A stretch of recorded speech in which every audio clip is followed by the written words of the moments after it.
South Africa has enough land for every single family to build a home and live decently, but you wouldn't know it by just looking around.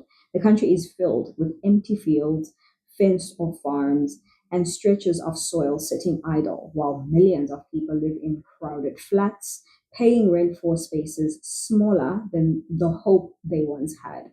The tragedy is that we actually had a moment in history when this could have been faced right after apartheid, when Mandela had both the moral authority and the national momentum to restructure ownership in a way that gave everyone a real starting point. But he chose reconciliation over redistribution.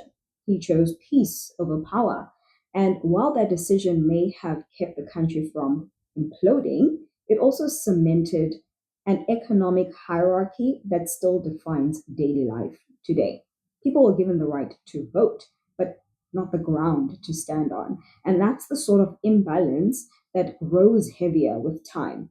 The country healed on paper, but on the ground, most people are still tenants in someone else's system. The point isn't that people wanted land for free or that redistribution was supposed to be a charity event.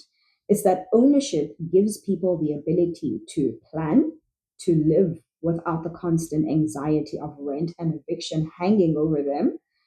Land ownership would have turned the average citizen from a consumer into a participant in the economy.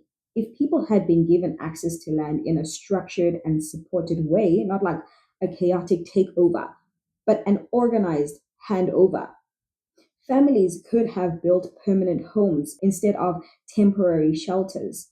They could have turned those plots into assets that generate value instead of draining it.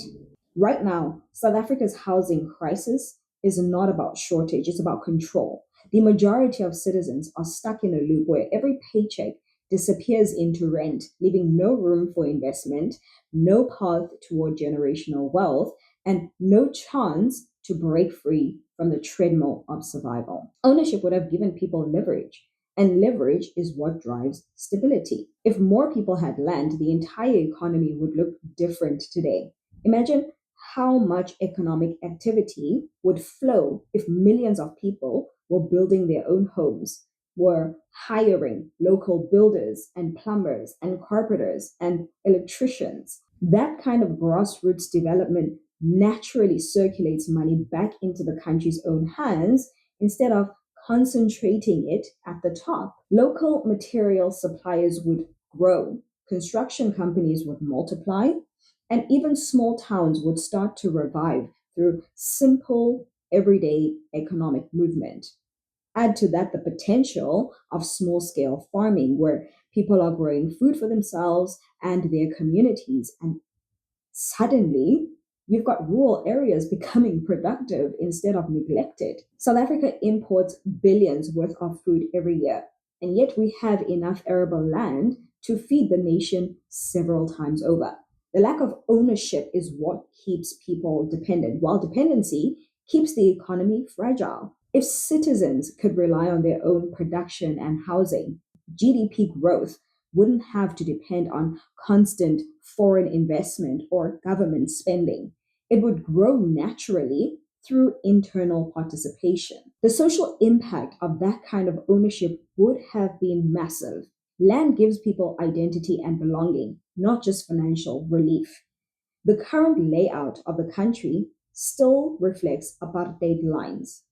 The poor live far from opportunity, while the wealthy live surrounded by it.